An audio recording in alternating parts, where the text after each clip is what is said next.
vez más queremos compartir con ustedes el programa Familia Sana, un espacio creado para la familia, y eso implica que todos nosotros, por ser parte de alguna familia, podemos aprovechar lo que Dios nos quiere enseñar a través de su palabra.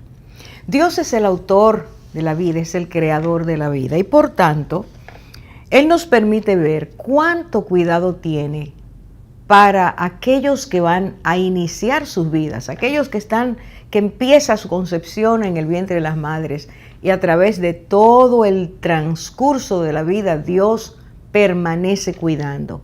La palabra de Dios dice que David, asombrado por esto, que es una maravilla, es un milagro, en el Salmo 139, versículos 16 y 17 dice: mi embrión vieron tus ojos, y en tu libro estaban escritas todas aquellas cosas que luego fueron formadas. Y aquí dice: cuán preciosos me son, Dios, oh Dios, tus pensamientos, cuán grande es la suma de ellos. Hoy queremos hablar de ese cuidado de Dios para los niños, de ese deseo, esa voluntad de Dios, de que los niños sean guardados, cuidados, protegidos. Y ahora regresamos.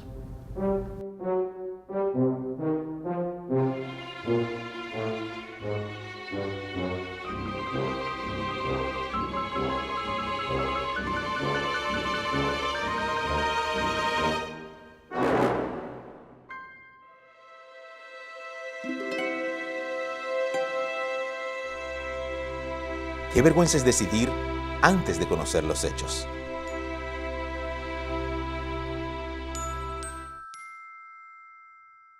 Cuando el Señor Jesús estaba en la tierra, una de las advertencias, amonestaciones más fuertes que Él hizo, se trata justamente de decir a aquellos, o decirnos a todos, que hay una culpa muy grande, una gravedad realmente muy grande cuando alguien hace tropezar a un niño. Y la palabra tropezar significa escandalizar, significa hacer caer, hacer tropezar a una persona.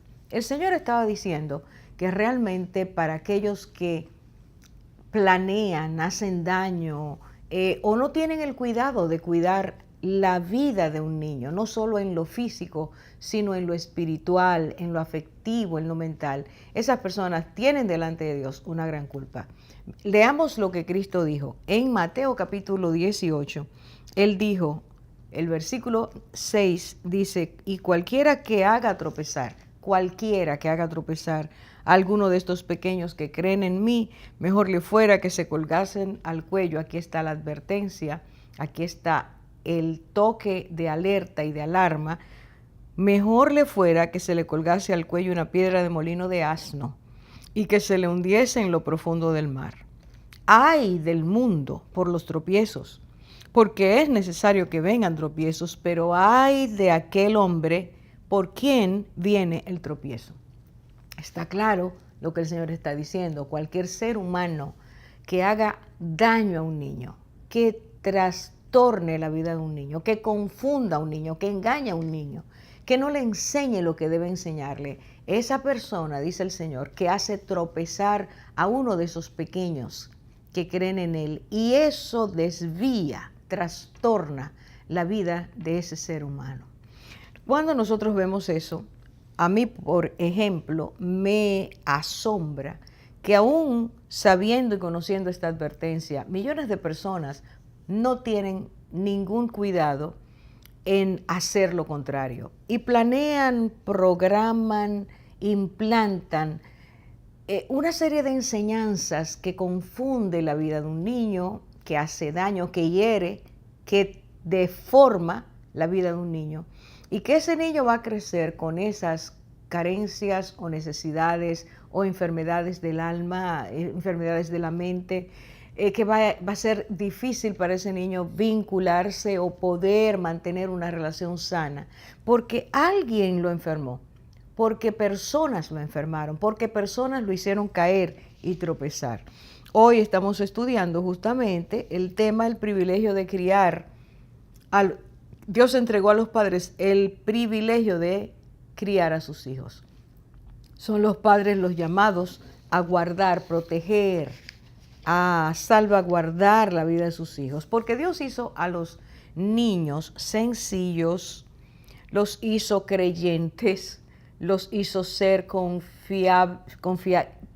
tener la capacidad de confiar en los adultos, porque somos los adultos los llamados a cuidar a los niños.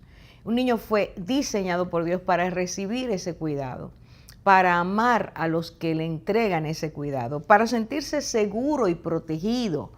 Toda la vida de un niño está en manos de un adulto, pero si ese adulto está totalmente deformado dentro de sí mismo, si es una persona que ha renunciado a creerle a Dios, que es una persona que se ha desviado del camino de la justicia, de la verdad, del amor, de la misericordia, de la compasión, que se niega a comprometerse con las tareas que de manera natural la vida nos impone, que Dios así lo diseñó.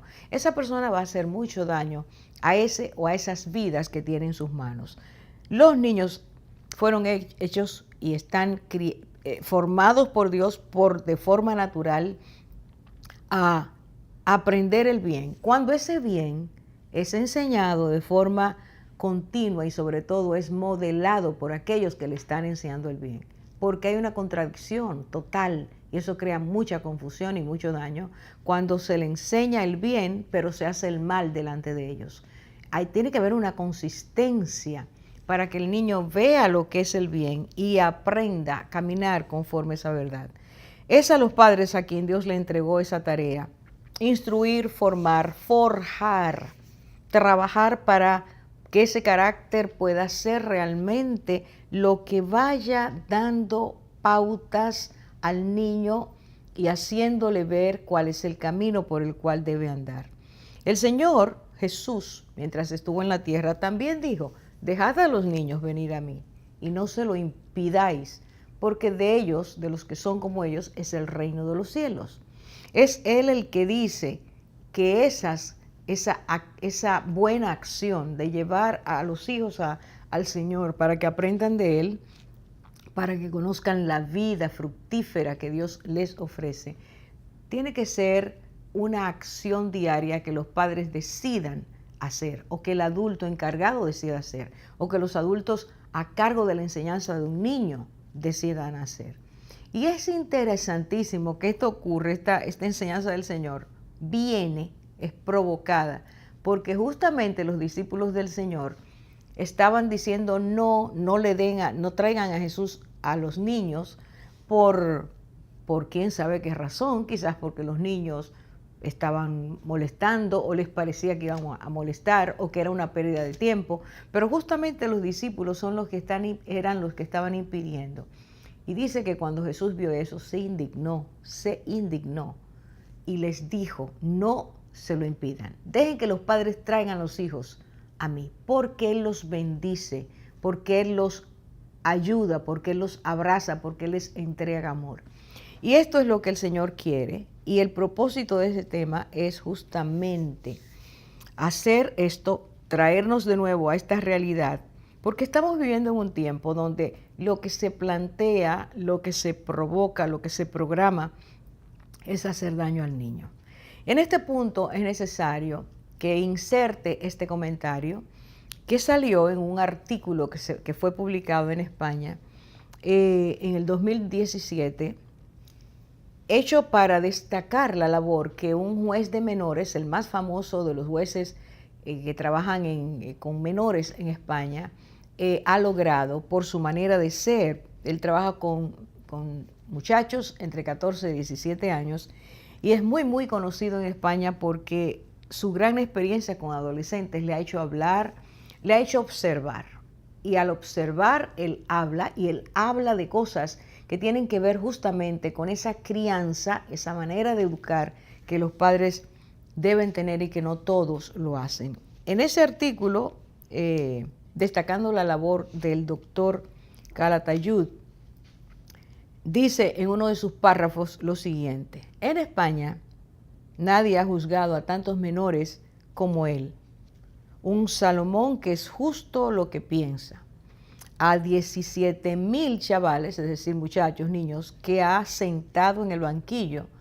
El juez Calatayud los condena a estudiar, a limpiar la calle y hasta vivir sin móvil.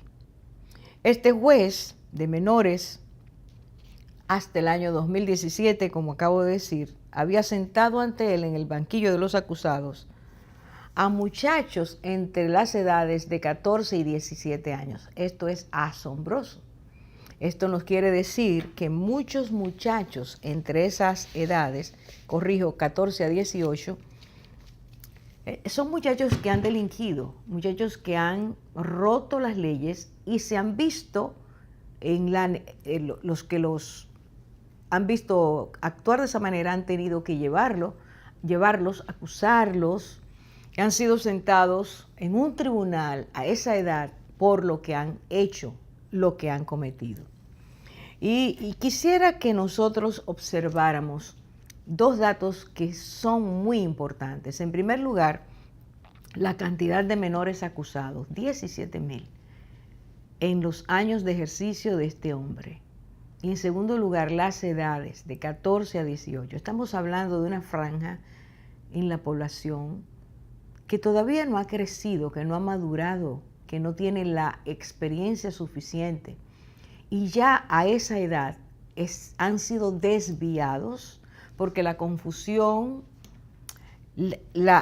una serie de características que él menciona, que vamos ahora nosotros a repetir, una serie de circunstancias, situaciones, eventos, carencias, los llevan a desviarse de ese camino de verdad y justicia que Dios señaló los padres deben marcar.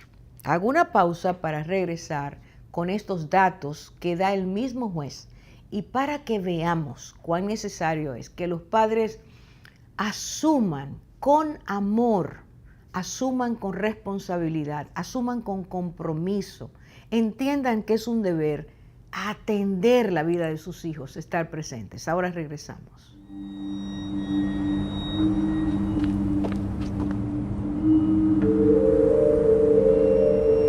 Cuando Dios está en tu familia, todo se transforma.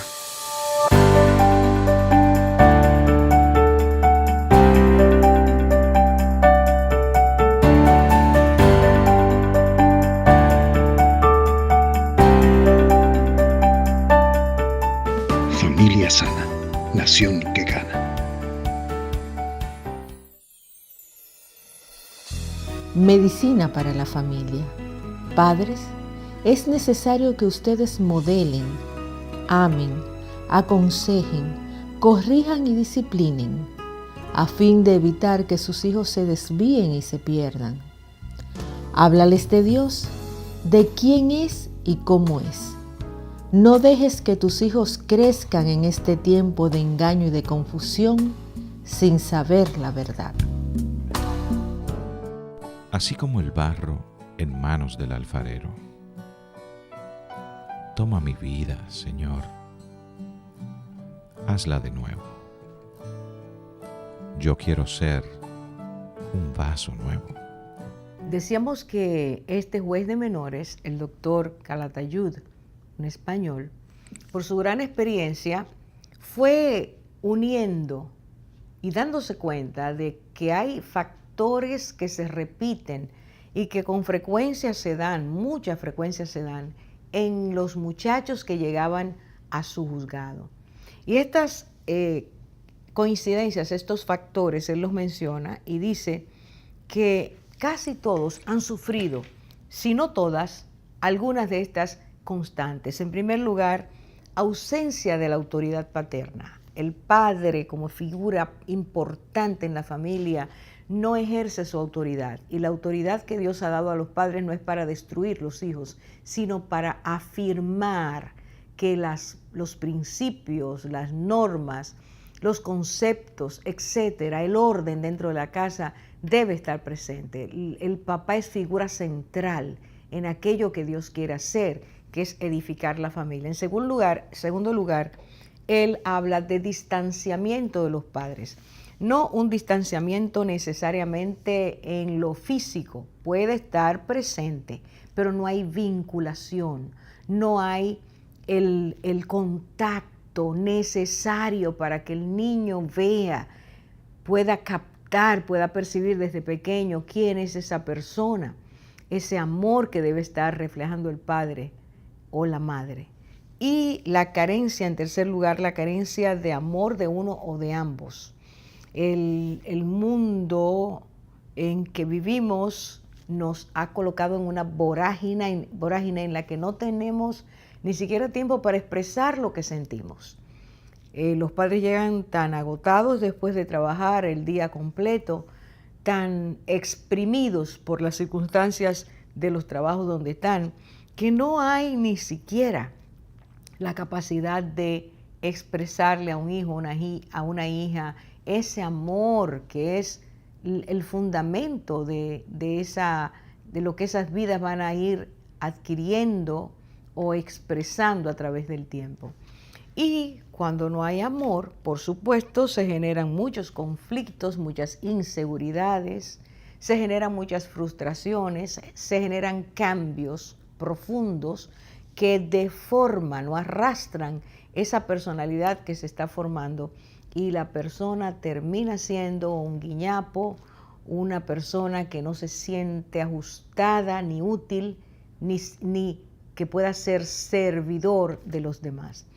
Por último, él habla de la mínima influencia que ambos padres pueden tener o uno de los dos puede tener en su hijo. Claro, si hay distanciamiento, aunque haya presencia, no puede haber influencia. O simplemente porque la forma en que el padre o la madre viven está modelando mal, está haciendo mal las cosas y ese niño tiene una influencia catastrófica para su vida. Estas son las cosas, los factores que él vio cómo se repiten en esa multitud de 17,000 niños. Y luego él habla de qué se produce, de emociones, actitudes, sentimientos que se producen en los niños a causa de estas cosas que están viviendo. Él habló de muchachos en un nivel de desobediencia sumamente llamativa. Desobediencia. Y desobediencia es no acoplamiento a la autoridad, no acoplamiento a la instrucción, a la ley, al orden que se establece. Primero en el hogar, para que luego pueda seguir ese orden o asimilar ese orden o aceptar ese orden en la escuela, su segundo lugar de trabajo y de convivencia, o en el barrio o en lugar donde esté. Hay desobediencia y desobediencia es desacato a la ley, a la autoridad. En segundo lugar, rebeldía. Ya la desobediencia pasa a un nivel mayor y la persona se vuelve contestataria, se convierte en alguien que no acepta que alguien, otra persona, en este caso sus padres, puedan decirle el camino por el cual deben seguir. En tercer lugar, estos muchachos están llenos de frustración,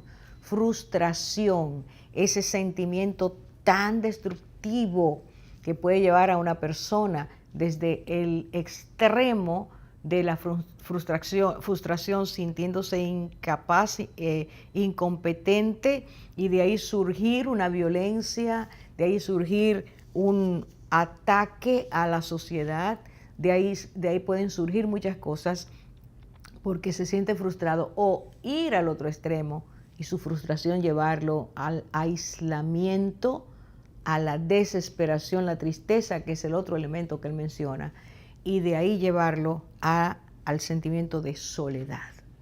Todos esos puntos, todos esos factores, actitudes, sentimientos, emociones, son justamente aquellos que los expertos dicen que reflejan que la sociedad se ha enfermado. Lo que estamos diciendo es que esos chicos que han ido a ese señor o cualquiera, en cualquier lugar de la tierra, están reflejando que su entorno los ha enfermado. Y por supuesto, porque somos una humanidad caída, que tenemos el corazón dañado por el pecado. aún los más pequeños, cuando son envueltos por una atmósfera totalmente corrompida, deformada, deficiente, débil, son niños y adolescentes que van a tomar un rumbo completamente contrario a lo que Dios diseñó para ellos. Estamos viviendo en una sociedad enferma, porque los padres se han alejado de los hijos se han alejado de los padres. Y fíjese que Dios lo advirtió muchos años antes de que Cristo viniera a la tierra. El profeta Malaquías habla de que esa sería una de las cosas que al venir el Mesías estaría trabajando en la tierra. Volver el corazón de los padres a los hijos y de los hijos a los padres. Ese rompimiento, ese distanciamiento conmociona a la sociedad. Porque si el hogar está deformado, si la familia está enferma, la sociedad va a estar enferma. Y si la sociedad está enferma, alimentada por familias enfermas, esa misma sociedad multiplica su enfermedad y recontagia a los hogares, a las familias. Estamos inmersos en una atmósfera de contaminación permanente porque no se está haciendo, no se obedece el diseño de Dios, sino que estamos obedeciendo un diseño totalmente contrario a lo que Dios nos enseña. Y justamente por eso, este hombre que observa esas cosas, interesante, no se queda solo tratando de enmendar los muchachos, sino que habla a los padres. Y este doctor Calatayud dice que él ha usado durante años unas llamadas o conocidas 12 reglas para criar hijos que lleguen a ser delincuentes. Esto no es de su autoría, él lo ha tomado porque fue justamente el Departamento de Policía de Houston, Texas, que ante la vorágine de muchachos delincuentes, completamente dañados, alejados de sus hogares, sin control, hizo estas 12 reglas, dándose cuenta que el origen del problema estaba en el hogar. Muchachos que realmente no tenían hogares, mucho menos casas. Era algo que pululaban por las calles, en pandillas, como conocemos la historia. ¿Qué hicieron ellos? Escribieron 12 reglas, puntualizando si en el hogar, que es el espacio diseñado para que los hijos crezcan de forma derecha, recta, que conozcan lo que es lo justo, la esperanza, el amor, que entiendan lo que es la misericordia, que se sepan significativos para sus padres y ellos sepan que sus padres son personas también de significación para ellos.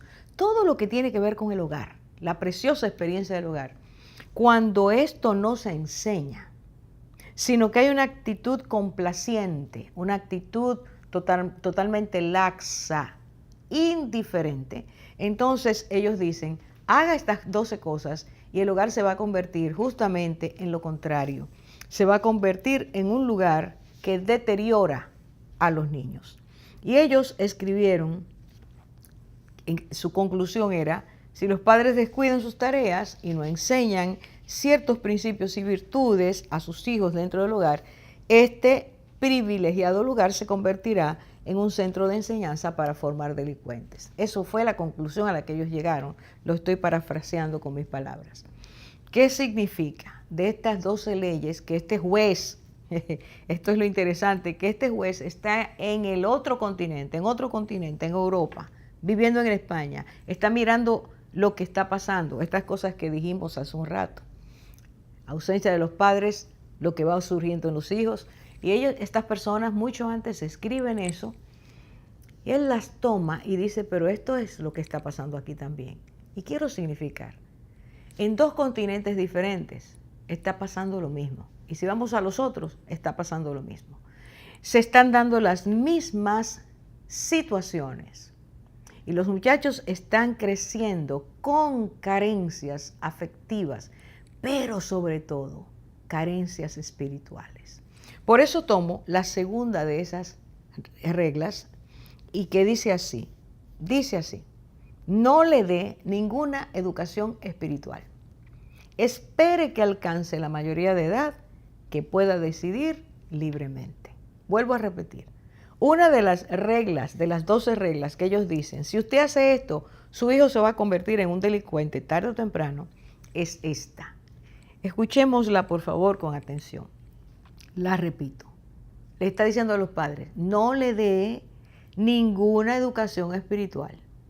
Espere que alcance la mayoría de edad para que decida libremente.